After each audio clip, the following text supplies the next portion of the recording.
আচ্ছা, কারো কি জানা আছে ফুলের উপরে যে পর্দা দেয় ওই পর্দা কোথায় পাওয়া যায় আর কতটুকু কাপড় লাগে বানাতে? আচ্ছা বলেন তো, ধোকা খাওয়ার পরে কি পানি খাওয়া যায় নাকি না?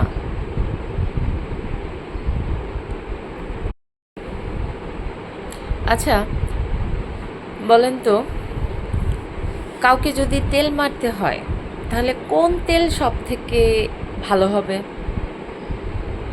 আচ্ছা, পাপকে সবসময় ঘরার মধ্যেই কেন রাখা হয়? ঘরা বুঝেন তো, কলস। কেন রাখা হয়? ঠান্ডা রাখার জন্য?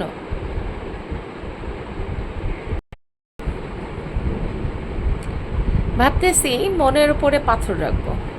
সেই পাথর পাওয়া যায় কোথায়? আর ওটার ওজন কত হয়, কত কেজি হয় জানেন? আচ্ছা, আমরা যে বলি কাটা গায়ে লবণের ছিটা দিব, আচ্ছা এই লবণের ছিটা দিতে হলে কোন লবণ সব থেকে ভালো হবে বলেন তো? মোল্লা সল্ট নাকি এসিআই?